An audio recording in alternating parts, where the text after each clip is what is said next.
बेहद की परम महाशांति है। देखिए, वाणी में एक पॉइंट हमेशा आता था,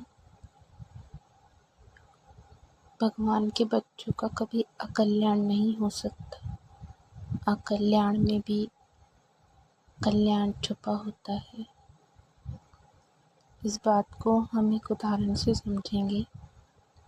जैसे भक्ति मार्ग में कहते हैं कि जो व्यक्ति पाप करता है उसके पुण्य पहले फेंक दिए जाते हैं कि ये व्यक्ति तो पाप कर रहा है तो उसके पुण्य पहले दे दो।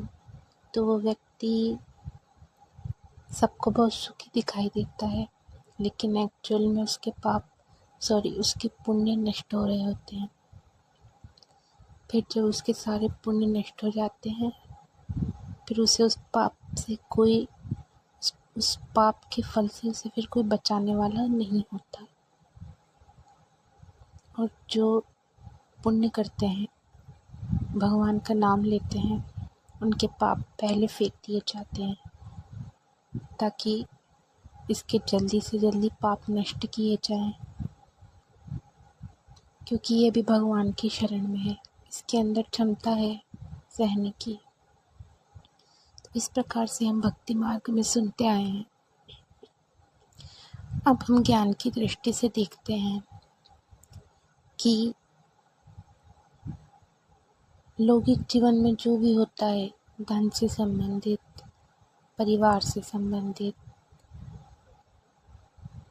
या बहुत सारी प्रकार की चीज़ें, तो हमें जो भी सारी चीज़ें हैं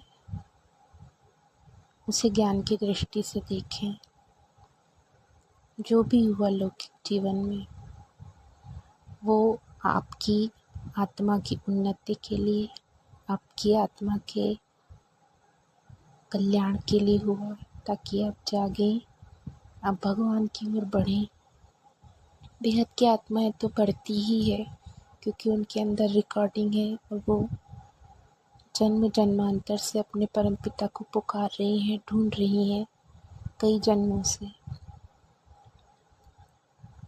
तो लौकिक जीवन में है ना, इतनी सारी चीज़ें होती हैं, उससे हमारा कर्म बंधन कट रहा होता है। तो ये विचार ना आए कि किसी ने हमारे साथ बुरा किया, हमारे साथ धन का लॉस हो गया, या जो भी सारी चीज़ें हैं एक्स्ट्रा, ये सारी चीज़ें आत्मा की उन्नति के लिए होता है और हुई भी है आत्मा की उन्नति के लिए। इसलिए लौकिक में भी अलौकिक कल्याण हुआ है बेहद की आत्माओं का।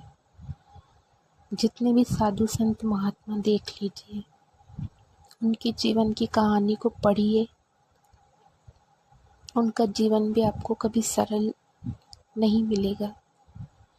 इसलिए दृष्टि वृत्ति में ज्ञान को रखिए, ज्ञान की दृष्टि से देखिए। ज्ञानी का जो नज़रिया होता है, जब वैसा नज़रिया होगा तो कुछ भी प्रभाव नहीं पड़ेगा। बेहद की परम शांति।